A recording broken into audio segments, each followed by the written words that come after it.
سبيل الدموع سبيل مريح، تنهدى يا صاحي كي تستريح وبث الدعاء.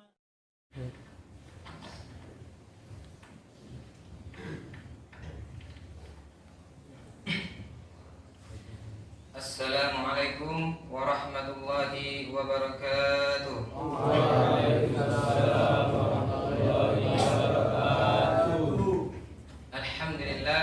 Alhamdulillah rabbil alamin, nahmaduhu wa nasta'inuhu wa nastaghfiruhu wa na'udzu billahi min sururi anfusina wa min sayyiati a'malina. May yahdihillahu fala mudhillalah wa may yudlilhu fala hadiyalah. Asyhadu an la ilaha illallah wa asyhadu anna Muhammadan abduhu wa rasuluhu. Ya ayyuhan nasu ittaqu rabbakum alladzi khalaqakum min nafsin wahidatin wa khalaqna minha zawjaha wa bassa minhuma rijalan katsiran wa nisaa wattaqullaha alladzi tasaaluna bihi wal arham innallaha kana 'alaikum raqiba. Ya ayyuhalladzina amanu ittaqullaha wa qulu qawlan sadidan yuslih lakum a'malakum wa yaghfir lakum dzunubakum wa may yuti'illaha wa rasulahu faqad faza fawzan 'aziman. Ya ayyuhalladzina amanu ittaqullaha haqqa tuqatih wa la tamutunna illa wa antum muslimun. Pertama-tama marilah kita panjatkan puji syukur atas kehadirat Allah Subhanahu wa taala, yang mana Dia telah memberikan kita begitu banyak nikmat, di antaranya nikmat kesehatan dan nikmat kesempatan, terutama nikmat iman dan nikmat petunjuk, yang mana tanpa petunjuk itu kita tidak akan hadir melaksanakan sholat subuh berjamaah di masjid kita yang kita cintai ini. Sholawat berpangkaikan salam kita curahkan ke ruh Nabi besar Muhammad sallallahu alaihi wasallam yang berlafazkan Allahumma salli ala Sayyidina Muhammad wa ala ali Sayyidina Muhammad. Yang terhormat, yang sama-sama kita hormati, yaitu Ustadz kita fi Ma'had Al-Jami'ah yang terhormat, dan yang sama-sama kita hormati, yaitu para musyrif di Ma'had Al-Jami'ah, dan yang saya banggakan dan yang saya sayangi, saudara-saudara sekalian. Baik, sebelum saya memulai, saya ingin menyampaikan sesuatu. Sebenarnya pada hari ini saya pidato bahasa Arab, tetapi karena ada sedikit kejanggalan, dan saya menggantinya dengan bahasa Indonesia. Nah, tema pada pagi hari ini saya ambil, dan itu pun saya persiapkan baru tadi malam, dan saya minta maaf apabila nanti kebanyakan saya melihat dari teks, yang mana temanya karena sudah banyak tema-tema ataupun judul-judul yang telah disampaikan setiap harinya 2 kali sehari. Nah, saya mengambil dan saya bingung mau judul apa gitu kan. Nah, saya mengambil yaitu sholat taraweh, jumlah rakaat sholat taraweh. Nah, banyak sekali ataupun ada sebagian dari kita yang berpendapat berapa sih ataupun apa kajian yang benar tentang sholat taraweh ini. Nah, kita perbedaan sudah biasa, berbeda dengan ulama sudah biasa. Jadi nggak usah dibuat seakan-akan kita mau berperang-perangan, nggak usah ya. Pokoknya ikhtilaf ulama seperti yang dikatakan oleh Ustaz kita, ikhtilaf ulama rahmatun. Perbedaan di antara ulama itu dijadikan sebagai rahmat. Ikhtilaf ulama rahmatun. Perbedaan di antara ulama itu dijadikan sebagai rahmat. Kita yang mana yang meyakini 20, ya sudah, kita menguatkan kita yang 20, dalilnya yang 20. Tapi tidak perlu mencela mereka yang melakukan sholat tarawih 11 ataupun yang 8, tidak perlu mencela mereka yang melakukan sholat tarawih yang 36, yang mana ditambah 3 witirnya jadi 39, tak perlu. Yang penting kita meyakini apa yang kita lakukan ini benar dan didukung oleh para ulama yang kredibel. Dalil aslinya ini diingat-ingat. Dalil aslinya sholat tarawih itu dari hadis sahih yang berbunyi, "Man qama ramadhana imanan wa ihtisaban ghufira lahu ma taqaddama min zambi." Barang siapa yang beribadah di bulan Ramadan dengan iman dan dengan mencari ridhonya Allah, maka dosa-dosanya akan diampuni. Semua ibadah di bulan Ramadan tercakup dalam hadis ini. Semua sholat dalam Ramadan, termasuk sholat tahajud, sholat apa saja yang dilakukan di bulan Ramadan, termasuk di dalam hadis ini. Sholat tarawih termasuk, karena mangkoma Ramadan imanan wahtisaban. Nah, kemudian berapa sih sholat yang benar? Nah, kalau di Mekah itu jelas 20 rakaat. Kalau di Mekah itu jelas 20 rakaat. Kalau di Madinah itu jelas 36 rakaat. Kok bisa tidak sama antara Mekah dan Madinah? Nah, itu dulu pertama yang kita bahas. Yang 11 setelah itu. Yang di Mekah 20 rakaat, yang di Madinah 36 rakaat. Yang di Mekah 20 rakaat itu bermula dari apa yang dilakukan oleh Sayyidina Umar ibn Khattab. Jadi Sayyidina Umar bin Khattab itu dulu melihat orang-orang itu sholat sendiri-sendiri. Di sana sendiri, di sini sendiri, di sana sendiri, di sini sendiri. Nah, kemudian Sayyidina Umar mengatakan, andaikan ini digabungkan menjadi satu, betapa indahnya. Andaikan ini, kata Sayyidina Umar, digabungkan menjadi satu, betapa indahnya. Kemudian Ubay bin Ka'ab mengumpulkan menjadi satu. Sayyidina Umar mengatakan, nikmatul bid'ah hazihi. Itulah kata Sayyidina Umar, sebaik-baik bid'ah yang ini, yang dilakukan berjamaah sholat tarawih ini, ya ini.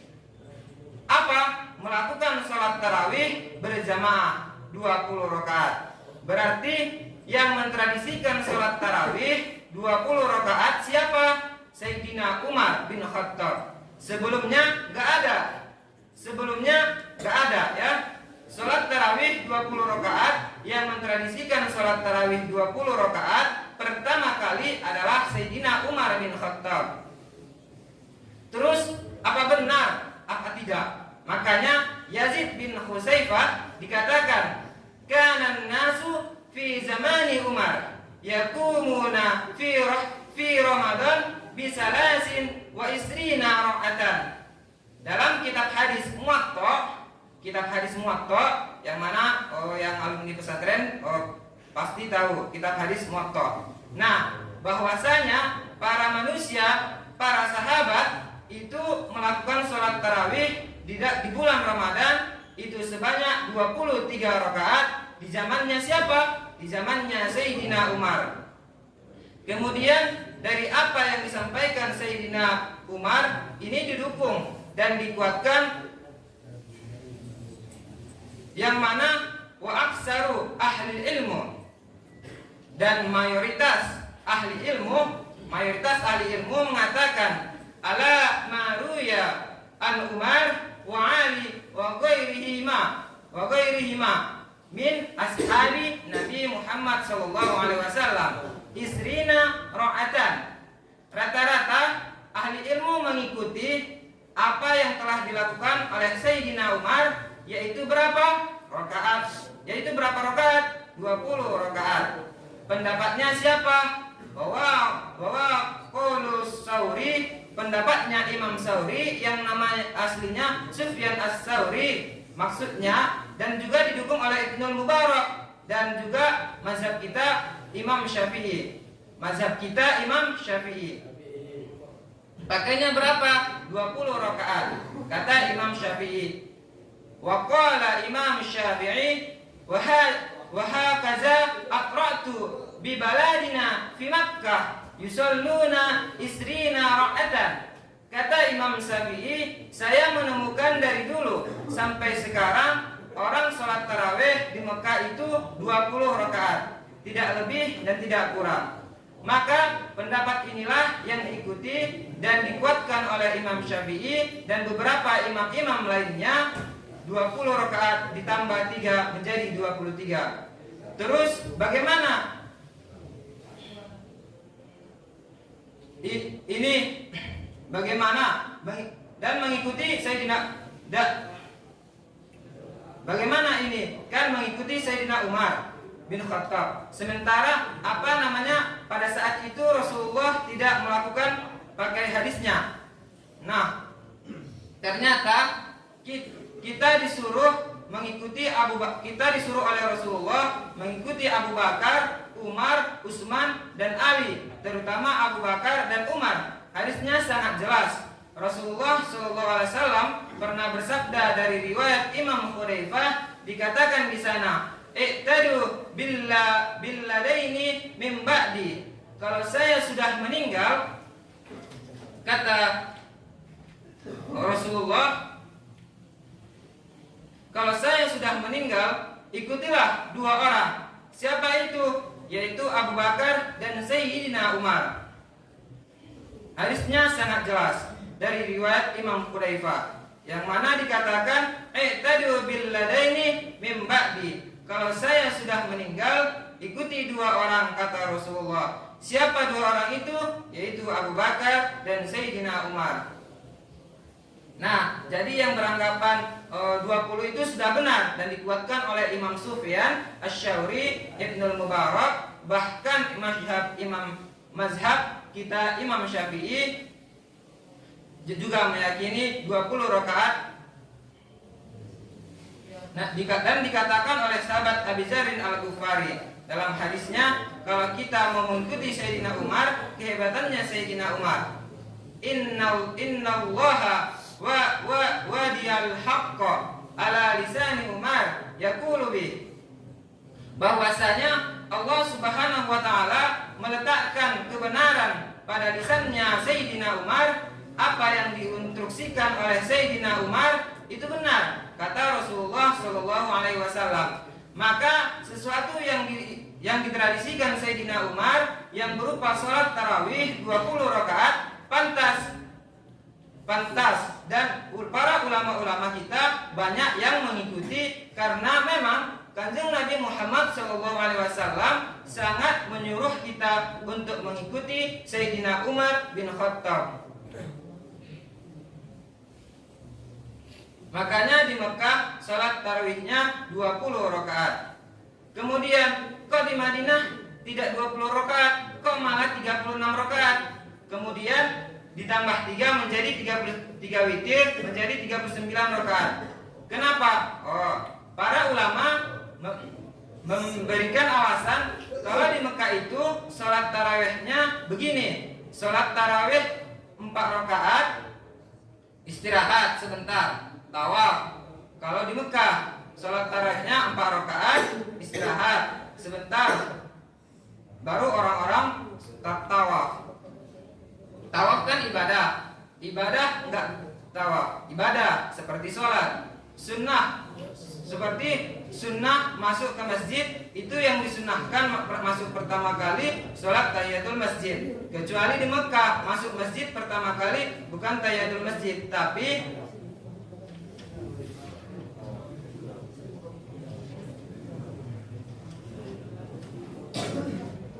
memutari Ka'bah, karena di sana ada Ka'bah. Karena orang Mekah bisa 4 rakaat tawaf untuk musawatir Makkah, ahli Makkah. Nah, untuk biar derajatnya ibadahnya di Madinah itu sama dengan Makkah, di Madinah bisa tawaf enggak bisa tawaf. Untuk menyamai biar muqabalah, biar sama ibadahnya dengan penduduk Mekah, tawaf tadi itu oleh orang Madinah diganti dengan sholat. Makanya di Madinah sholatnya 36, di Mekah 20 tambah tawaf. Nah, kalau para ulama ini yang menyampaikan siapa? Ibnu Hajar Al-Asqalani menyampaikan bahwa untuk biar derajatnya sama dengan di Mekah, orang Madinah mengerti tawaf itu dengan menambah sholat menjadi 36 rakaat tambah 3 menjadi witir menjadi 39 rakaat. Tapi kita meyakini, sebagian dari kita meyakini 20 rakaat lebih benar, dan ada juga yang 8 juga meyakini lebih benar. Kalau dengan yang orang Madinah kita sudah bisa berbeda. Kalau dengan orang Madinah kita sudah bisa berbeda. Apakah yang 8 rakaat salah? Tidak. Tapi yang lebih benar kita yang meyakini 20 rakaat. Inilah cara berpikirnya para ulama. Nah, kalau Imam Syafi'i gimana? Imam Syafi'i, pendapatmu salah, tapi masih mungkin benar, tapi pendapatku benar, tapi masih mungkin salah. 8 dari mana? Nah, dari hadis Rasulullah sallallahu alaihi wasallam, an Aisyah qalat, ma kana Rasulullah sallallahu alaihi wasallam yazidu fi Ramadana wala fi ghairihi. Dari Aisyah, ia berkata, tidak pernah Rasulullah sallallahu alaihi wasallam kerjakan sholat di Ramadan dan tidak di lain Ramadan lebih dari 11 rakaat.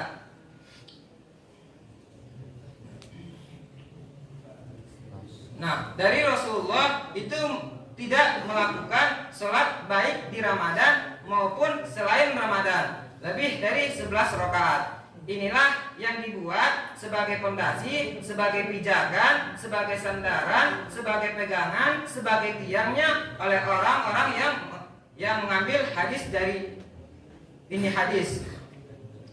Nah, sekarang begini.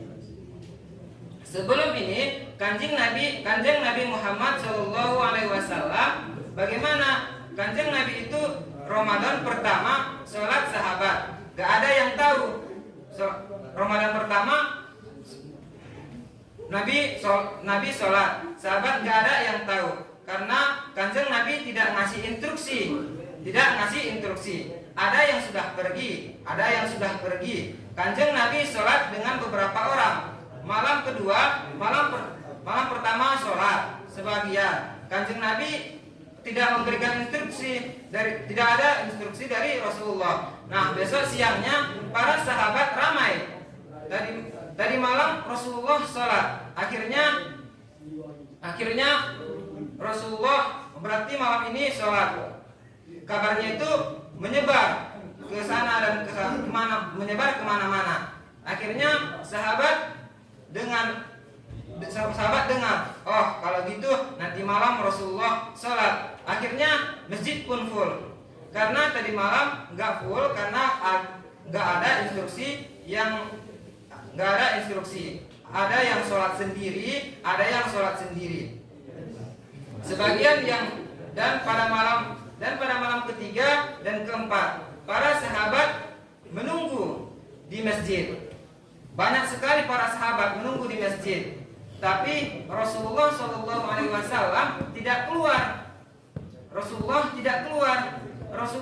tidak keluar dari rumahnya. Kemudian pagi harinya Rasulullah mengatakan pada sahabat, saya tahu kalian tadi malam menunggu saya.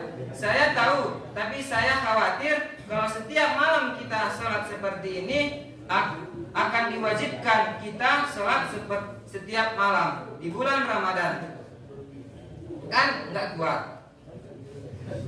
Nah, tadi sampai di bulan Ramadan. Ini kan otomatis kalau kita pikirkan otomatis nggak kuat kalau mau sholat saja. Tapi kalau misalnya Ramadan sholat tarawih itu diwajibkan. Nah, dan Rasulullah SAW mengatakan sholat saja, tapi jangan ada saya. Khawatirnya diwajibkan oleh Allah sehingga bulan Ramadan sholatnya bukan 5 kali, tapi sholatnya menjadi sholat. Oke, kemudian yang mau pakai 11 rakaat silahkan. Titiknya tadi dari yang disampaikan tadi. Kemudian yang pakai 11 rakaat silahkan dari sini. Silahkan. Kita enggak menyalahkan. Bagi kita tidak menyalahkan. Bagi kita 11 rakaat itu oleh para ulama diartikan banyak sekali. Yang pertama, kok kita enggak pakai hadis itu? Nah, sebagian ulama mengartikan bahwa Kanjeng Nabi sholatnya itu 8 rakaat di masjid, nambahi di rumahnya 12 rakaat menjadi berapa? 20. Witirnya 3 menjadi 23. Oh, Kanjeng Nabi yang di masjid itu sholat tarawih ditambahi di rumah digenapkan menjadi 20. Itu pendapat yang pertama. Pendapat yang kedua yaitu analisisnya para fuqaha. Bahwasanya teks hadis yang dibacakan tadi diingat-ingat teks hadisnya. Pendapat yang kedua yaitu oleh pendapatnya analisis para fuqaha. Diingat-ingat teks hadisnya yang dibacakan tadi. Kanjeng Nabi tidak melakukan sholat di Ramadan dan selain Ramadan lebih dari 11 rakaat. Kata-katanya di Ramadan dan selain bulan Ramadan. Nah, padahal tarawih itu hanya dikhususkan di bulan Ramadan. Dikatakan dalam kitab Al-Fiqhul Manhaji wa Salatut Tarawih, innama tusram fi Ramadan khassa, bahwasanya sholat tarawih itu hanya dilakukan di bulan Ramadan saja. Oleh karena itu hadis yang Kanjeng Nabi hanya melakukan sholat tarawih itu tidak pas kalau untuk dibuat mendalili sholat tarawih, karena ternyata di situ kata-katanya fi Ramadan wa ghairihi. Otomatis kalau fi Ramadan wa ghairihi tidak pas untuk mendalili sholat tarawih. Yang pas pakai apa? Yang pas pakai hadis Sayyidina Umar, atsarnya Sayyidina Umar, keterangannya Sayyidina Umar, bahwa Sayyidina Umar melakukan sholat tarawihnya 20 rakaat, bukan 11 rakaat, bukan 8 rakaat, tapi 23 rakaat plus 3 tadi witirnya. Itu arahannya para ulama. Yang 11 rakaat silahkan, itu tadi dalilnya. Tapi yang sebagiannya lagi yang meyakini 20 rakaat, nah hadisnya Anda sudah ada. Jadi silahkan mau pilih yang mana. Nah, mungkin cukup sampai sekian, cukup sampai itu saja yang bisa saya sampaikan. Di sini saya bukan untuk memprovokasi, saya bukan untuk menyampaikan pendapat yang paling benar dan lain sebagainya. Ini adalah wasilah yang mana seperti yang dikatakan oleh Ustaz Hasir. Dan juga silahkan mau, karena kulil haq, saya juga mendengarkan selalu kulil haq walau kana murra, ballighuni walau ayat. Dan juga Islam itu mudah, tetapi jangan dimudah-mudahkan. Kalau Allah Ta'ala, apabila ada kata-kata saya yang salah, apabila ada jarum yang patah, jangan disimpan di dalam peti. Apabila ada kata-kata saya yang salah, jangan dilaporkan pada Pak Polisi.